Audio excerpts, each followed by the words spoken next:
Is SafeMoon a scam coin? In this video, I'm getting straight into it. SafeMoon coin is one of the worst crypto projects I have ever seen. Hello again folks, welcome back to the channel, or if you are new here, you are most welcome. I am David from prettypenny.club and I make content to help you reach your financial goals with videos on investing, passive income, frugal living, generally trying to make your money work harder for you. Hit the subscribe button if that sounds good to you. Cryptocurrency chatter and discussions are, to be frank, more prone to hysteria than any other type of investing talk. And as such, when something like SafeMoon comes along, it has an awful lot of people fired up and ready to offer their opinions.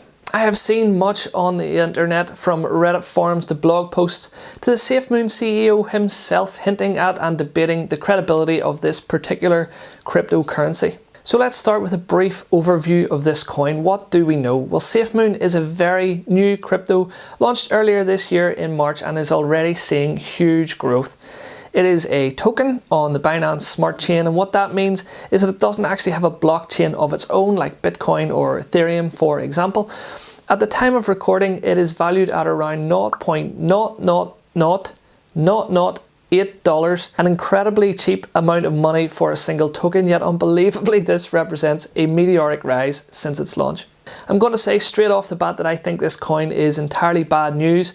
I am of course not a professional in the investing space or the finance space, but even in this wild west world of unregulated crypto craziness, there is pretty much nothing I like about this token or project at all.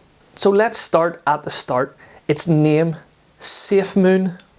Investors love safe, investors want the moon. I have never seen as many rocket emojis and people asking when something is going to take off to the moon, as it were, as I have in periods of crypto hysteria. I saw it in 2017 when crypto first came to my attention in any meaningful sort of way, and I'm seeing it now. Everybody wants to get in early, make a ton of money and live happily ever after. So I can see how this name SafeMoon is going to catch the imagination. However, I am not having it. I'm too old and I'm too grey to get excited by meme-like names and catchy gimmicks. For now, let's give the name a bye ball and let's dig into the actual project. So at the time of recording, you can get around 125,000 of these tokens for about $1. Just because it's cheap, it doesn't make it a good investment. It's not a case that it can only go up. No, in fact, as I was digging into this particular project, the more and more certain I have become that this particular token will collapse. It's inevitable, in fact. I just don't know when it'll happen. I say this because here is what I have figured out. Every transaction that takes place for this token is going to be charged at 10%. That means I reckon that if you buy this token to invest in it, it is unlikely you're going to move it from one wallet to another too often. You aren't likely to buy anything with it, even if vendors would accept it, because you will be charged 10% on top of the price of the goods or the services for the pleasure of using SafeMoon. That name is ridiculous. Anyway, therefore you aren't much likely to do anything with it except hold on to it, which is precisely what the ethos of this particular coin is. Hold. So with that in mind, hold on to that thought for just a few minutes. So when you buy this token or transfer it or use it or whatever, what happens to that 10% fee that's being applied to every transaction? Well, the SafeMoon website says 5% is distributed back to all the other token holders, which sounds pretty cool if you are already a holder, and the other 5% goes into a liquidity pool. So having bought into this SafeMoon coin and having established that you aren't going to spend it because it's going to cost you 10% every time you do, you would have to think that the only way you're going to gain from this investment is if you are one of the existing holders who is benefiting from these 5% distributions created when other investors buy in. So what you have here is the idea that everyone who buys in is really relying on others coming in behind them to make any money. These new investors are then relying on yet more new investors, and so on and so on. This is a classic Ponzi scheme. If you haven't come across anything like this before, then here is what Investopedia has to say about it. A Ponzi scheme is a fraudulent investing scam promising high rates of return with little risk to investors. A Ponzi scheme is a fraudulent investing scam which generates returns for early investors with money taken from later investors. I suppose, strictly speaking, you could argue that you will always have the token and you will always own something for your money, but the nature of crypto means you might well end up owning something completely worthless. You see, if you accept that you will always need more investors to prop up the already invested, then sooner or later there won't be any more investors left in the world, and that's when the whole thing falls down.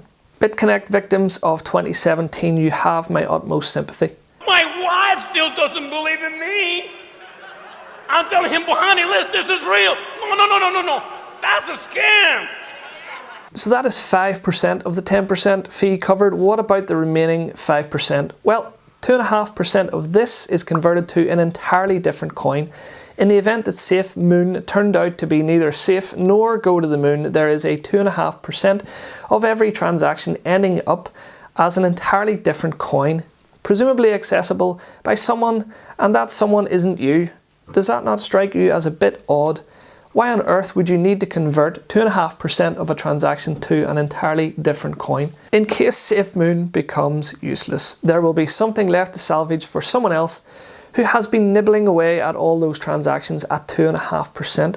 I'm not the first person to cover this, but I'm sure plenty of people have seen the AMA, Ask Me Anything, held by John Caroni, Captain Hoddle, the CEO of SafeMoon, and he has said, among other things, that the liquidity pool could be used for development costs.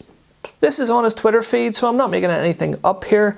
Now, I get it that people need to make money and be paid, and there are costs that arise that shouldn't necessarily put the wrong people out of pocket, but it bothers me that the 6 developers working on this scheme, built on Ponzi-like infrastructure, could arbitrarily cite development costs and point to their tweets saying, there it is, this was a risk, and dander off into the sunset at any point really, with this mysterious liquidity pool in their back pocket. To be fair, I don't know these guys, I know nothing about them, and their intentions may be as pure can be. I just don't know, but the problem is I can't trust it. And this is just healthy skepticism. Because when it's all rolled up, this liquidity pool, the 10% fee, conversion to other Binance tokens, the notion that long-term holders will be rewarded as more people buy in, and this emotive language used on forums and on Twitter, etc., that investors are all somehow part of the family, it stinks. I guess we'll see how much of a family everyone really is when things start to not go so well. People will believe what they want to believe. Unfortunately, confirmation bias is real. People want to believe that this is their great chance at life-changing money, and as they research that, if indeed they are doing any research at all, they will naturally look for evidence that supports their own view. The thing about Ponzi schemes is that people will make money. Being a Ponzi scheme doesn't mean everybody loses. The guys right at the top who can sell out at the right time will probably do okay, along with whoever holds the keys to the 5% being siphoned off on every transaction. Unfortunately, this will all come at the expense of those who bought in too late, who are likely to lose everything. And the further difficulty comes that nobody knows when this collapse will be. It's impossible to tell when the world will run out of buyers. History is full of examples of Ponzi schemes. It's not exclusive to crypto. And these things went on for years, and they all looked great right up until the point when they didn't.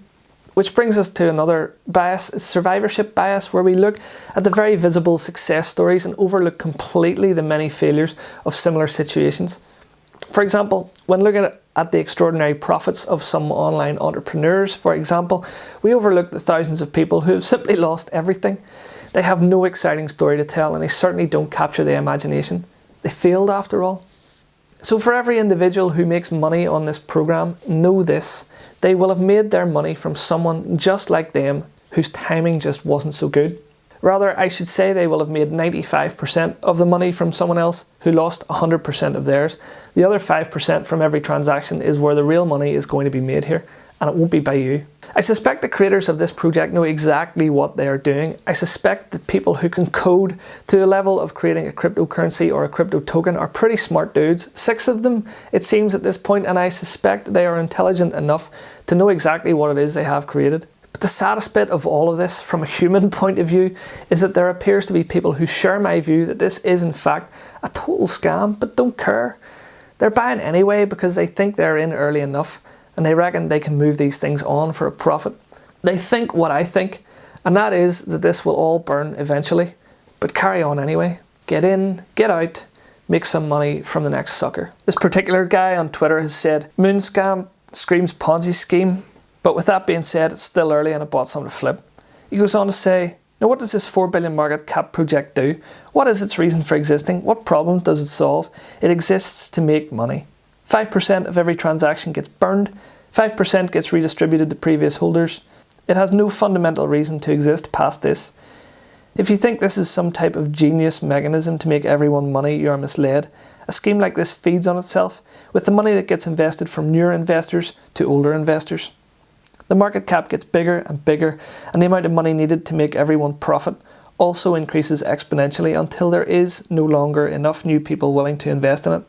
And what happens then with a project like this that has no reason to exist past making money? There is nothing to be gained from a coin that pops up overnight, grows like it does, encourages users to actually not use it, and promises enormous amounts of profit to those who just need to hold. As such, there are going to be people who will keep encouraging the buying of this particular brand of crypto nonsense. It exists only to make people money, the early adopters. I see on Reddit, on Twitter and other platforms people discussing the likelihood of this token going from $0.00008 right up to $1. Imagine if it just got to $1. It doesn't seem like much, but that would value this coin at around $642 trillion, which compared to the entire global equities market at around the 35 trillion mark seems a bit far-fetched to say the least. It won't happen or get anywhere near $1 for that matter. Projects like this just highlight the need to get past the hype and the fancy words and the slick websites. Always do your own research, ask questions and be skeptical to a paranoid level about everything. I hope when I eventually make a video about the collapse of this particular monstrosity that you haven't been involved and that you don't lose your money to the slow decay of a coin that exists with no purpose except to lure more investors, with the promise of making money from a token with no purpose except to lure more investors, with the promise of making money from a token with no purpose except to lure more investors, with the promise of making money, etc., etc. Folks, thank you very much for watching. I will see you in the next one.